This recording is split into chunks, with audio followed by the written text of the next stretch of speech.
Good morning, class. Nice to be here with you again after a long hiatus. So, we're going to talk today about the cell cycle. That is to say, the life of a cell, how a cell grows and divides. And as it turns out, this is one of our first entrees into cell biology. That is to say, we're beginning to move away from the molecules inside cells and beginning to look at the next higher level of complexity, which is how cells proliferate. It turns out this is a very critical issue in a number of different disease areas, including notably cancer, which we'll start talking about next time. And this is also the transition point, the inflection point in the semester when we begin to apply some of the things we've learned earlier to learning about specific disease processes. So you'll sense more and more introduction of discussions of human disease processes as the semester goes from here on to the end. And here, in fact, is what we call the cell cycle. And I'm going to get into the details of it quite shortly. But the cell cycle is effectively the life cycle of a cell from the moment it is born to the moment that it, in turn, becomes the mother of two daughter cells.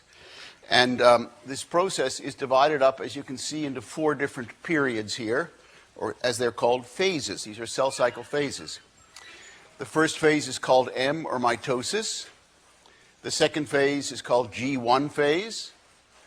The third is called the S, or the synthetic phase, and that refers to the fact that this is the time when cells replicate their DNA. And as you can see, it actually takes quite a long time, because this entire cycle in cultured mammalian cells normally takes as much as a day for a mammalian cell to grow and divide. Contrast that, by the way, with many bacterial cells, which can grow and divide in 30 minutes. So our cells take a lot longer to divide, many of them, but there are exceptions to that. After cells have gone through through S phase, they go into G2, and these two Gs are called Gs because of the gaps they have. Here's the gap between S phase and M phase, or mitosis. G1 is the gap between mitosis and the subsequent S phase. And obviously, the most important parts of the cell cycle are the time when the cell divides, which is mitosis, and the time it replicates its DNA, which is in S phase. One reason why it's so important is that one has to be sure that cells that arise from the process of growth and division, which is what this is, actually end up with a full genome's worth of DNA and chromosomes. And therefore, during S phase, there has to be a precise replication of all the 3.2 billion bases in the haploid genome, or 6.4 billion in the diploid genome. And during M phase, there has to be a precise allocation of the resulting replicated DNA in exactly equal parts to the two daughter cells. And this is no mean feat. This is an extraordinarily challenging process, which cells, it turns out, do with very high efficiency through a variety of complex control mechanisms. And with this outline in mind, I just want to go into some of its details to illustrate to you why we think that the scheme is organized the way it is. The fact of the matter is that the M phase, or the mitosis, is actually organized into a series of subphases. And you may remember that from high school biology, but I'll just go into it in some detail, not because we're going to dwell on it, but just because I want to give you a feeling for what it's composed of. It's composed of a series of subphases, as I just mentioned. And importantly, we start out with an interphase cell.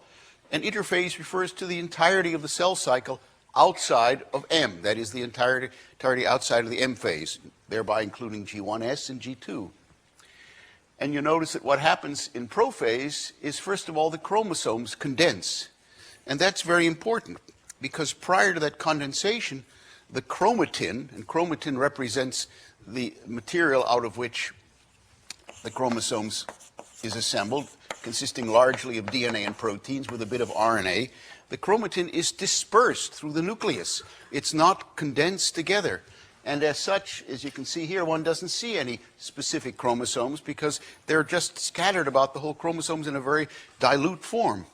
But once the condensations happen, the condensation of chromosomes happen, then one begins to appreciate that there are chromosomes.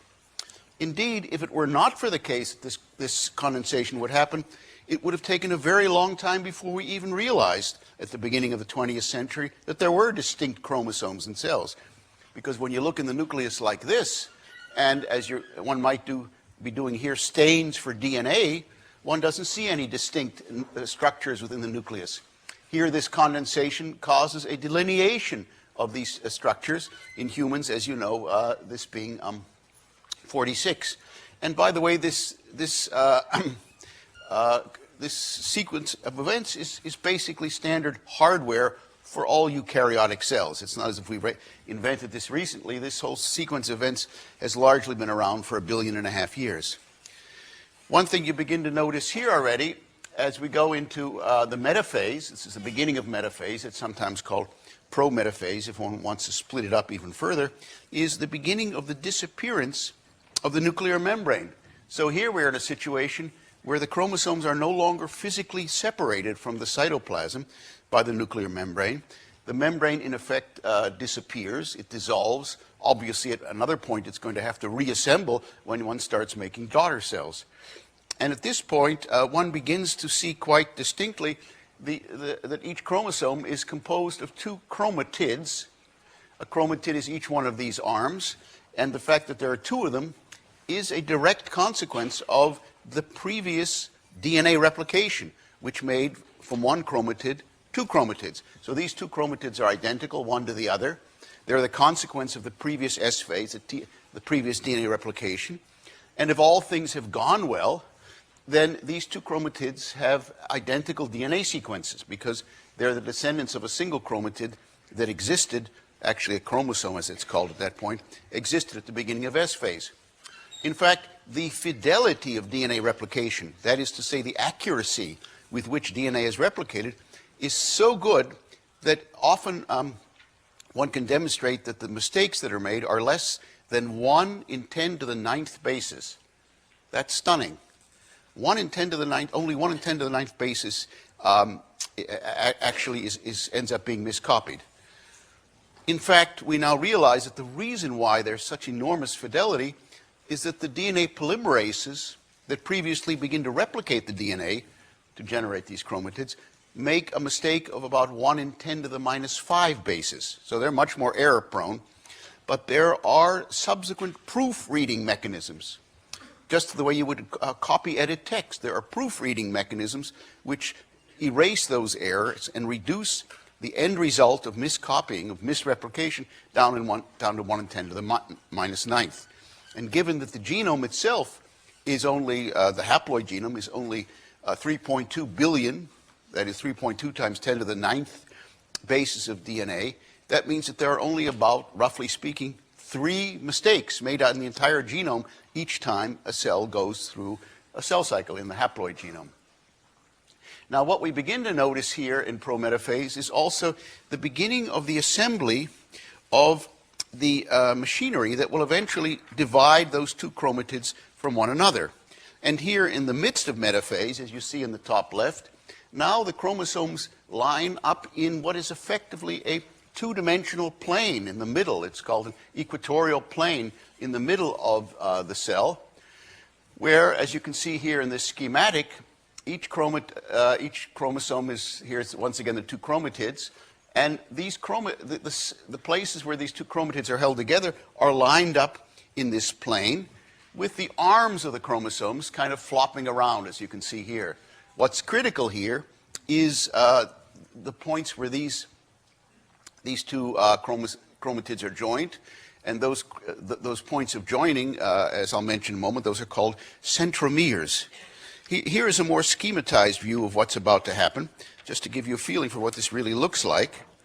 And here, as we begin to move later into the mitosis, we begin to see that each of the chromatids is joined here by a centromere, and that there are mitotic spindles which are reaching from these paired chromosomes to centrioles at either side of the cell.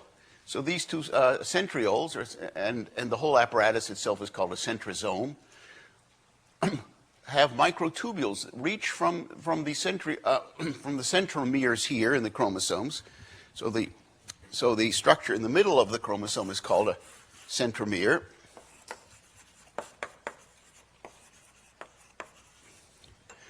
Via microtubules that reach all the way over to one pole or the others. So you see one effect has two poles here. And if we begin to develop this further, we've just gotten into serious metaphase here. And now what we see in anaphase is that the two chromatids are being separated apart. They're being pulled apart by these microtubule spindles. These are called spindle fibers, which reach from each of those centrosomes over here back to the chromosomes and literally are involved in the mechanical pulling them apart, one from the other. And to state the obvious, if we're talking about the fidelity of DNA replication, here we need also to talk about the fact that when one has a set of paired chromatids, one of the chromatids has to go to one side and one to the other. That itself is in principle also an error-prone mechanism, or an error-prone process. Mistakes could be made, and indeed in cancer cells, where many of these processes break down, sometimes one has both chromatids going to one or the other side, and as you can intuit from that, that leads obviously to a disruption of the normal makeup of the chromosomes that are eventually allocated to each of the two daughter cells. In fact, this allocation happens here at telophase, the last of the four major subphases of mitosis. Here you see that what's happened is that these chromatids have now been pulled apart, and the moment that they're pulled apart and no longer paired up one with the other, they now are recognized once again to be card-carrying chromosomes. So now here you see the nomenclature has changed. Now they're chromosomes. They're being pulled apart, and obviously one wants an identical set of chromosomes in both daughter cells. And once they're allocated to the two future daughter cells, the entire mitotic spindle dissolves, and as you can imagine, there is a reformation, as is indicated here schematically and not very clearly, in the nuclear membrane. So now the whole cell is reconstructed, and now each of the two daughter cells is able in principle to split off one from the other and to go off on its merry way. And this looks like a really neat process, and in some eukaryotic cells it happens much more rapidly than the 24 hours that I just indicated to you. There are indications that in some lymphocyte populations it only takes 3 or 4 hours, and in some early embryonic cell populations where there's an absolutely frenetic pace of cell growth and division, it may happen every 30 minutes rather than the 24 hours I just talked about. And you'll say, well, so what? Who cares about that? But 30 minutes for replicating an entire 6.4 billion bases of DNA and then allocating them to two daughter cells is actually quite an achievement, and we don't really understand how that happens. I've talked implicitly about the process of cell growth and division, and what I mean to say in more detail about that is the following. After one gets these two initial daughter cells, they're obviously only half the size of the previously existing mother cell. And therefore what must happen in the subsequent cell cycle is that each of these daughter cells must actually physically grow in size so that it once again becomes a big mama over here after the next cell cycle. And so that growth begins immediately, and much of it occurs just through the generation of new sets of ribosomes, new proteins, new membranes in the cell. All of the complex constituents of a cell need to be duplicated for the next cell cycle, including obviously all of the organelles, the small structures in the cytoplasm, and including indeed the mitochondria. So imagine now the complexity of this, because not only is the eukaryotic cell so complex, but its entire contents must be faithfully replicated during the subsequent cell cycle. And that obviously implies the intervention, the involvement of very complex control mechanisms about which we understand almost nothing. Now, let's get back to this for a moment, because what I've been talking about over the last 6 to 8 minutes is simply mitosis, the M phase here.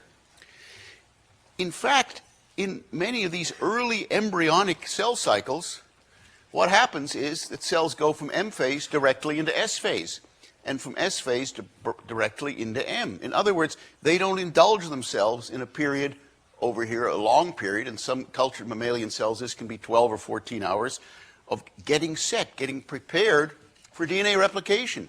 Similarly, after cells have replicated their DNA, and as we just said, for example, converted one chromosome into two paired chromatids, after they get through S phase, they'll also wait another 4 or 5 hours, most cultured mammalian cells, before they go back into M phase, these two gap periods. Well, how do we actually know how long each of these gaps takes? Well, as is usual, I'm glad I asked that question. And one way we can do so is the following. What we can do is we can take cells and we can block them in mitosis. How can we block them in mitosis? We can use a microtubule antagonist. So I told you before that the spindle fibers that pull the chromosomes apart are made of microtubules. Microtubules happen to be one of the constituents of the cytoskeleton that gives structure to the cell. And these microtubules are used as the fibers for pulling apart the two chromatids during anaphase, as I just mentioned. And we can use a microtubule antagonist. And in biochemistry, when you want to antagonize something, often you use a symbol like this. And for instance, here's a drug called colcimid. And colcimid is a microtubule antagonist. And even though it has a bit of an effect on the overall cytoskeleton, if you put colcimid on cells, then they'll go into mitosis like this, and they'll go into metaphase, as we indicated before, but the subsequent subphases of mitosis will grind to a halt. Why? Because the microtubule spindle fibers will be unable to assemble properly because of this. Now, I forget whether there's an E here or not. Probably not. Okay, typo. The colcimid prevents the spindle fibers from forming, so therefore cells get hung up, they get blocked in M phase. In fact, if you're interested in looking at the array of chromosomes in a cell, the simplest way of doing it with a mammalian, with a human cell, is to put colcimid in it, and the colcimid will block them in M phase. They'll block them in metaphase. They can't get out of metaphase simply because these pink fibers here are unable to assemble properly, and therefore they get hung up right here while the chromosomes are condensed, and this allows you to visualize the chromosomes under the microscope. Why do you need to do that? Well, in the absence of blocking cells and trapping them in metaphase, cells will just spin right around the cell cycle, and they'll only be in metaphase for maybe only 10 or 15 minutes out of the 24 hours. And therefore, in a population of cells which is moving around the cell cycle willy-nilly, very rapidly, only a minute fraction of the cells at any one point in time will, by chance, be in metaphase when you want to study their chromosomes. So the best thing to do is to try to block them in metaphase.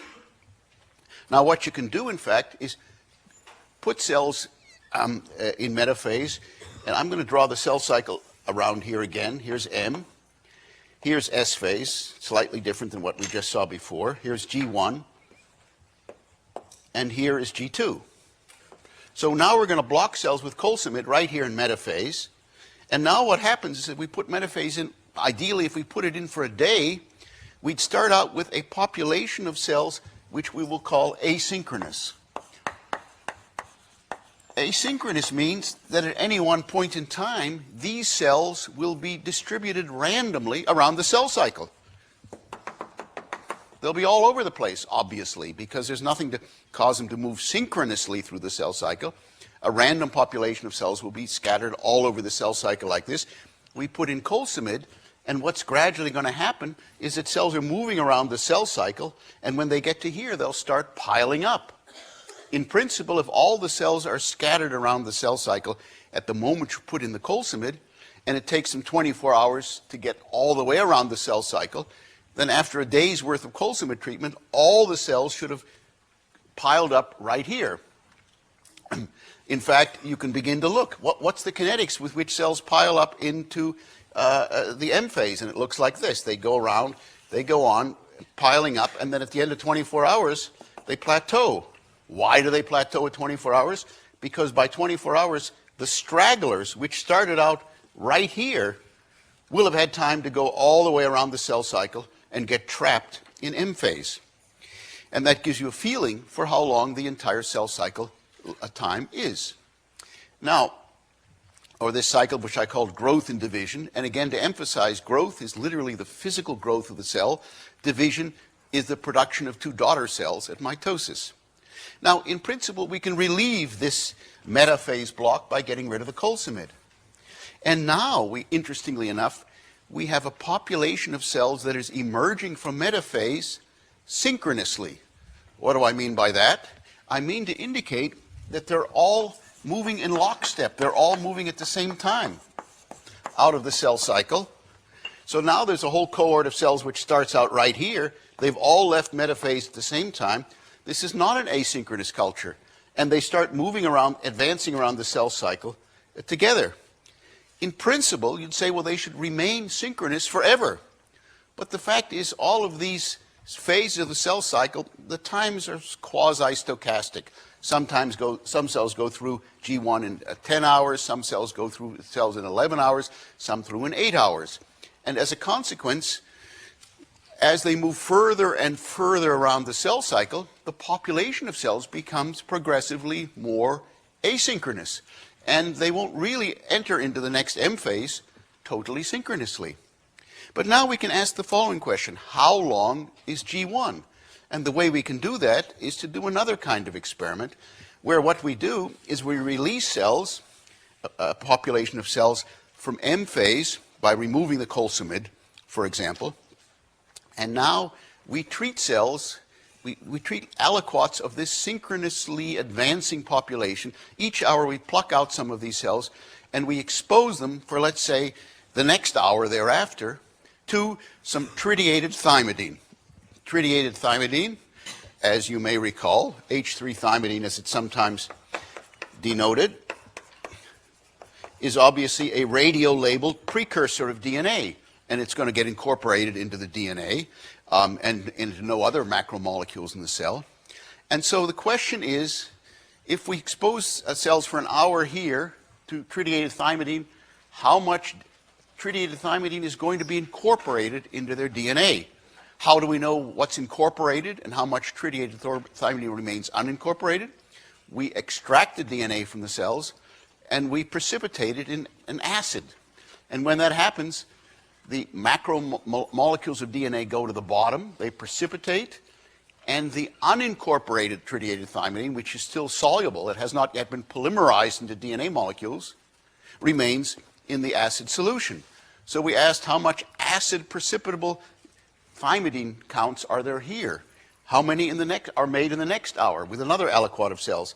How many in the next hour, and so forth? And when we do such an experiment, we find that we get a curve which looks like this. All of a sudden, here we got no cells labeling. In the second hour, none. Third, fourth, fifth, sixth. In the seventh hour, there's some cells which make DNA. In the 8th hour, there's some cells, even more cells making DNA. And by the time they're in the 9th or the 10th hour, then we find a high rate of DNA synthesis. Now, in principle, we could continue this experiment if we wanted to, if we had enough money for tritiated thymidine, which one does because it's very cheap.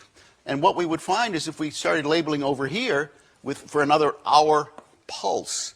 When I say an hour pulse, I mean we just put the tritiated thymidine in at the beginning of this 1 hour period way over here, and an hour later we take out the cells and extract their DNA and measure how much DNA has been incorporated in that interval.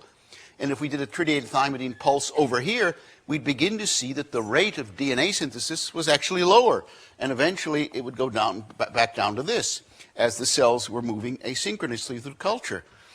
What does that mean? Well, this is the time, obviously these cells are in S phase, these cells were in G1, and these cells have now emerged from S phase into G2 and are no longer making DNA. And on that basis, we can actually calculate, we can determine how many hours it takes for cells to move through G1. We can do a similar kind of experiment to figure out how long G2 is, the gap G2 phase is. G2, recall, is the time between the ending of DNA replication and the beginning of mitosis. And how do we do that? Well, we can do an inhibitor of DNA synthesis. So let's say here is, I'm going to redraw the cell cycle. Here's S phase. G2, I'm drawing it again. Here's M. And here's G1. And now what we can do is we'll add a DNA synthesis inhibitor. An inhibitor of DNA synthesis has no effect, as you could imagine, on M phase. This is one of those things. It's called hydroxyurea. It actually blocks the biosynthesis of the precursors, the deoxyribonucleoside triphosphate precursors of DNA, and therefore you add hydroxyurea to cells, and their DNA replication grinds to a halt. Okay, so let's do that, and we'll add hydroxyurea to the cells for 24 hours. What's going to happen? What will the distribution of cells be afterwards? Well, in fact, some of the cells, when we first added the hydroxyurea, the cells were scattered all around. They were asynchronous. We'll add the hydroxyurea, and what we'll find is the following. The cells that were in the middle of S phase, when we added the hydroxyurea, will be stuck dead in the water. They won't be able to move anymore. So these cells that were in S phase, when we add the hydroxyurea, will be trapped right here. They can't make any more DNA. And therefore, they'll be frozen at many points in time in S phase. The cells that are outside of S phase, they can continue to advance all the way around the cell cycle. And accordingly, there'll be lots of cells over the next 24 hours that are going to just pile up at the G1S transition. Why? Well, the hydroxyurea has no effect at all on these other points of the cell cycle. And when these cells try to go from G1 into S, they can't get into S phase because they can't make any DNA, so they're trapped right over there. And now we'll take away the hydroxyurea, which as obviously is, to use the notation I used before, an inhibitor of DNA synthesis.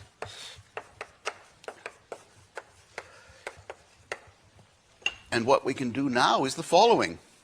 We're going to ask, after we take out the hydroxyurea, we're going to put in colcimid.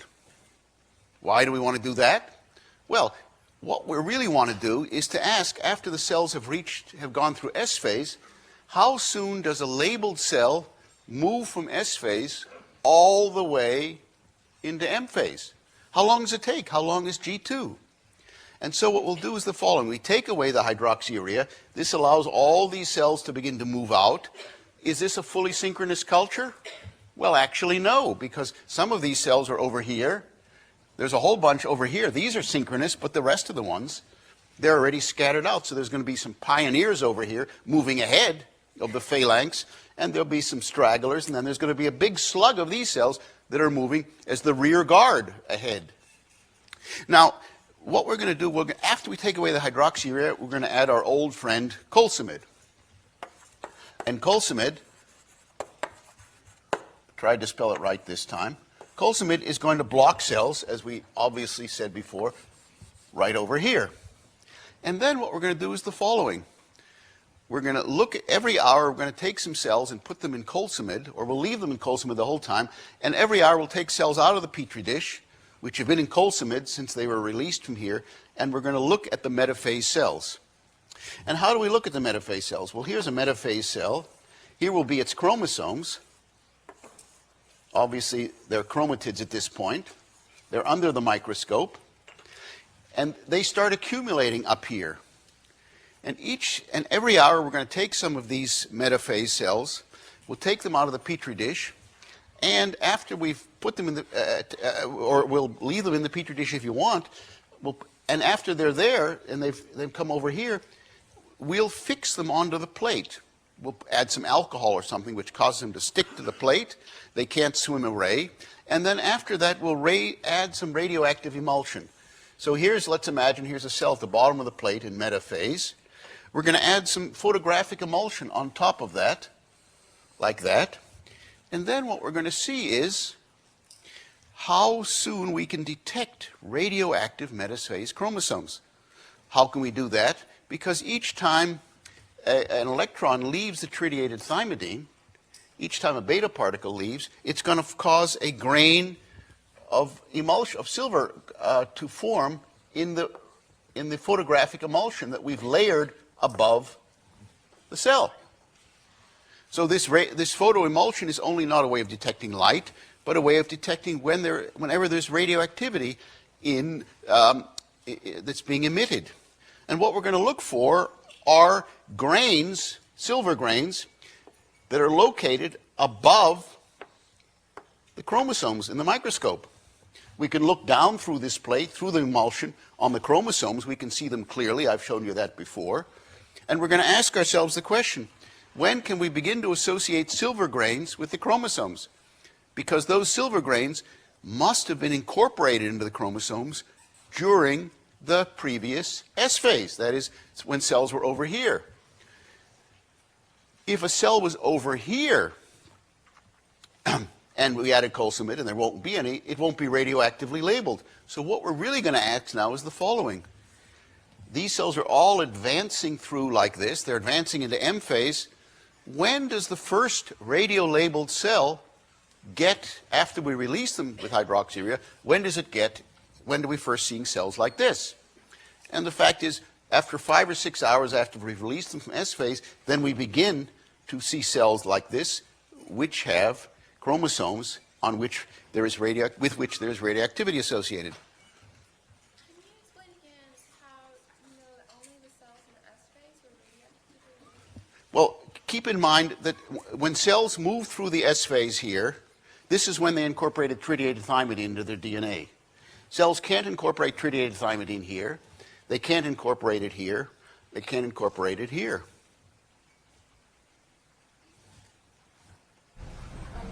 Okay? Right. So we can allow cells to incorporate a little bit of tritiated thymidine. We can freeze them in here. We'll give them a little bit of tritiated thymidine, let it get into the DNA here, and then we'll add hydroxyurea very shortly thereafter and freeze the cells right like this. So they'll be radioactive by virtue of having dwelt here at different times in the S phase.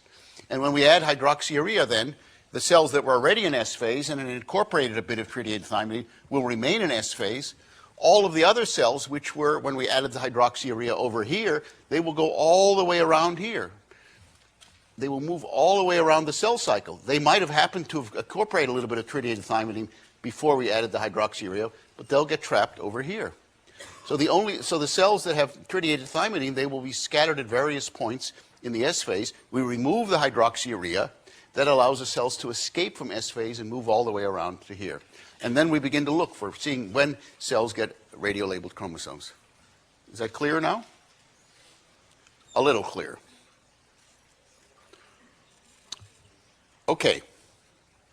Now, let's begin to ask how this is all coordinated. What determines when cells will grow and when cells will not grow? So let's go back to our depiction of the cell cycle.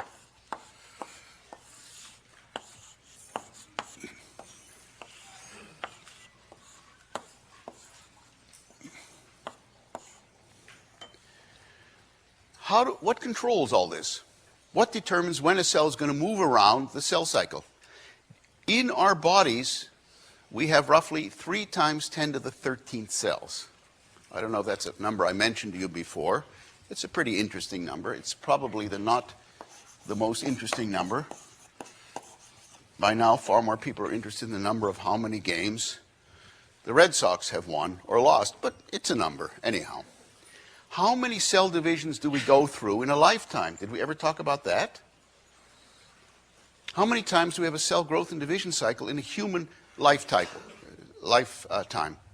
And the answer is, in a human lifetime, there are about 10 to the 16th cell divisions. It's a staggering number. 10 to the 16th in one human body in a human lifetime. And if you figure out what that amounts to, I think it's something like, and you can figure it out yourself, I think it amounts to something like 10 to the 7th cell divisions in each second. So each time I'm talking with you, I've already gone through any one of my sentences, and by the time my long-winded sentences finish, I've probably already had 100 million mitoses happening inside of me. That's maybe even more, because sometimes my sentences are really long. So imagine that. 10 to the 7th per second. You can figure out the number. This is a lifetime of, let's say you live 70 years. You can do the math of how many it is per second. A lot of that's going on, by the way, in the bone marrow and in the gut. because in the bone marrow you're constantly replacing a lot of your red blood cells. You have lots of them, but they only last for 120 days. So after 120 days, a red blood cell is broken down, and you get a new red blood cell in its place. But obviously you have more than one red blood cell in your body. The same thing happens in the gut. The cells lining the gut, those are called epithelial cells. They're lining the surface of the gut, and they are constantly being sloughed off the wall of the gut. Why? Because it's not so nice to live on the wall of the gut. It's not a very pleasant environment. And the cells are therefore constantly gotten rid of because they have a hard time surviving for extended periods of time. Those cells live only 3 or 4 days on the wall of the gut. So when you go to the bathroom, I don't mean to be too graphic, but number 2, a significant proportion of what comes out the bottom is actually cells that have been sloughed off from the epithelial lining of the gut. I don't know what the proportion is. It's something like 20 or 30%. About half of what comes out is actually bacterial in the feces. We're not having lunch now, so you can absorb all this, right? About half of it. Almost none of the bulk of the feces actually ends up being what you ate, because most of what you ate ends up getting compressed to a very small amount of solid matter. So most of what comes out is not what came in, is not the processing of food, but other things, as I've just mentioned. And by the way, here's another unsettling statistic. It's not so graphic, but it's unsettling if you think about it. There are more bacterial cells in your gut than there are mammalian eukaryote cells in the rest of your body. They're taking over. There are more of them than there are of us in each one of our bodies. Go figure. Anyhow, why am I going on this long excursion? Well, only he knows, and he's not telling. But there was a reason behind it. The reason why I'm going into this is to impress on you the fact that it's really important that the advance of cells through their growth and division cycle that we've just talked about here is very carefully controlled. Because each one of these cell growth and division cycles is the opportunity for disaster. What kind of disaster? Well, if the cell makes a mistake in its chromosomes, it might die. The death of a cell in our body is not a disaster. I just indicated to you that we're making 10 to the 7th new cells every second, but hopefully we're making exactly the same number of cells that die. So 10 to the 7th cells are made for every 10 to the 7th cells that die. If you have an excess of new cells compared with dying cells, you're in bad shape, because that's really the disease of cancer. And that implies, even without our knowing anything else about cancer, that there have to be very careful controls over the decision on the part of a cell as to whether it can grow or divide, as to whether or not it should grow and divide. Now, what does that mean? Well, part of the decisions come from the following situation. Let's imagine here we're talking about a human tissue, and each one of these things is a cell. And as usual, my art is not that splendid. But one of the things I want to impress on you is that the body cannot give license to this cell, or to this cell, or to this cell, to make the decision about growing and dividing on its own. A cell cannot go and say, I think I feel like dividing, I'm going to go do it. That's a no-no. Why is it a no-no? Because the moment one grants autonomy to such a cell, one's in a very dangerous situation.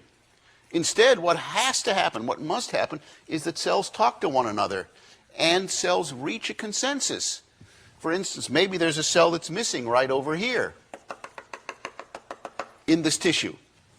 And keep in mind, an architecturally complex tissue has a precise number of cells in it, organized in a very precise pattern. And the way that pattern is maintained is that the cells are constantly looking around and seeing, is there a gap here? Do we need to make a new cell or not? It's not as if this cell says, well, I'm happy here and all my neighbors are happy, but still, I'm going to grow and divide because it seems like a nice thing to do. Again, that's an invitation to disaster. And I'm saying that if only to impress upon you the fact that cells only will make the decision to grow and divide and to go into this cell cycle on the basis of consultations with their neighbors. They're constantly talking to one another. The signals, the intercellular signals within a living tissue represent constant, ceaseless chatter. It's like everybody's on a cell phone talking with 6 or 8 or 10 of his or her neighbors all the time. And if you could hear it, it would be a real din. So that raises the question, how do cells talk with one another? What messages do they exchange one with the other so that they can establish some kind of consensus as to whether or not it's inappropriate for one of their number to grow and divide? All right, this is an unauthorized ad. You can interpret it the way you want. Anyhow, so how do they do that? Well, what they do, one of the most important ways they communicate is they exchange proteins with one another called growth factors. And a growth factor goes from one cell. Here's a cell, it releases a growth factor, and it goes to a second cell and induces the second cell to begin to divide. That's a mechanism of transferring the signal or conveying the signal. And a growth factor itself is a relatively low molecular weight protein which travels through intercellular space. It moves from one cell to the other. So it's secreted by one cell, it moves here, and then it goes over here to a second cell. In fact, if we want to blow up the second cell has on its surface a specific protein which is known as a receptor, or in this case we can say a growth factor receptor, which represents a means by which that cell senses the presence of a growth factor in the extracellular space. And as is suggested in this very crude and poorly drawn cartoon, this receptor is a transmembrane protein. It has an extracellular domain, it has an intracellular domain, and it moves through, it protrudes through the lipid bilayer of the plasma membrane. We talked very briefly about these at the beginning of the semester.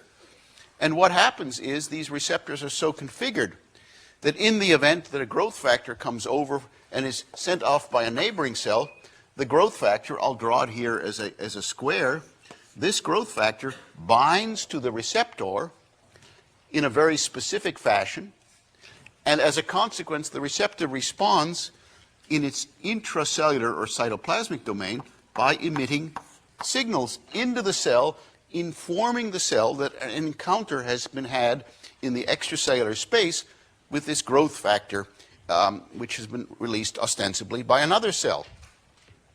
Now, the fact of the matter is there are many different kinds of growth factors. Here I've drawn a square one, here's a triangular one, here's a circular one. And each one of these growth factors has its own cognate receptor. So here's a receptor that binds circular growth factors. Here's a receptor that binds triangular growth factors. Well, obviously I'm being very schematic. The point I wish to make is that there are multiple distinct kinds of receptors, and each growth factor, we can, I'll abbreviate it as a GF. Each growth factor is what's called a ligand or a ligand, depending on where you live, a ligand for the receptor. So in this case, the square thing is the ligand for the receptor. It binds to the receptor, and in so doing, it provokes the receptor to emit a signal, which is transferred through the plasma membrane into the cell cytoplasm. Clearly, what I also wish to indicate by this is that growth factors don't bind to inappropriate receptors. They only bind to their appropriate receptors or their cognate receptors. So, for example, there's a growth factor that we'll talk about shortly. It's called epidermal growth factor. And I'll just abbreviate GF for growth factor. There's another growth factor that's called platelet-derived growth factor.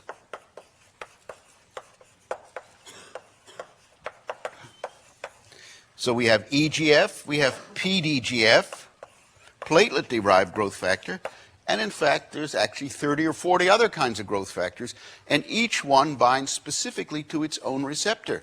And so now we begin to understand that the signaling channels are actually very multiplexed. It's not just that one kind of growth factor can travel through intracellular space.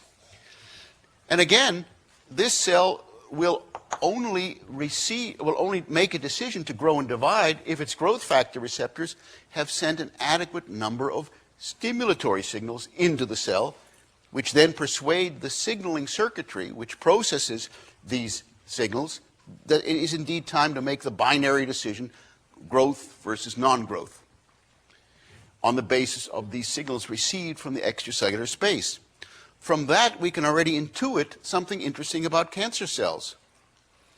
Cancer cells make a decision to grow even without having received the signal from their neighbors.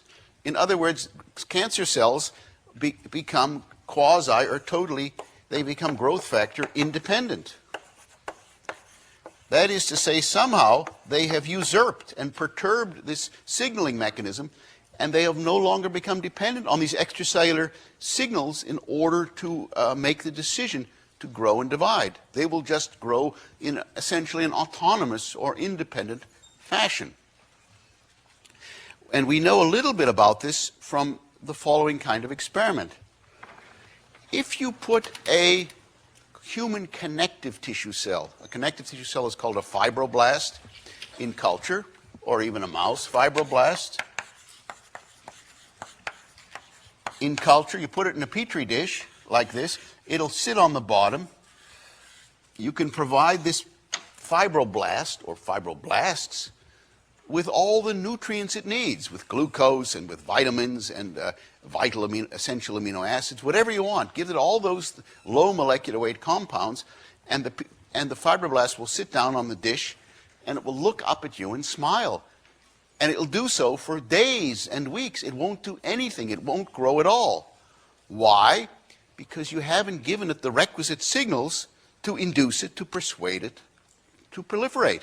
And what are those requisite signals? They are growth factors. So you need to add growth factors in addition to the nutrients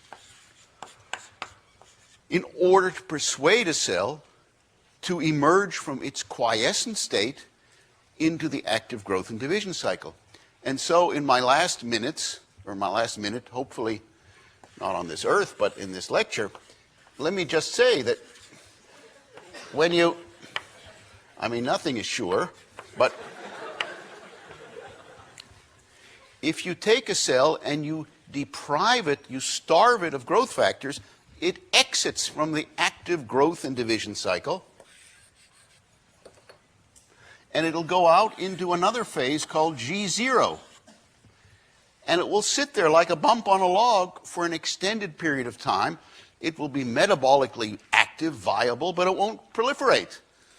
It will be like the cells you put in the petri dish without growth factors. And if you give it growth factors, then the cell will go back into the G1 phase of the cell cycle and begin active growth cycling. It'll pass through successive cycles of growth and division as long as you give it growth factors. And each time the cell emerges from M, it's going to ask the question, are there any growth factors around me? If so, I may commit myself to doing this over again. And if there aren't, I'm getting out of this racetrack and going over to G0, where I may stay for days, weeks, or years. On that dramatic and tense note, see you on Wednesday.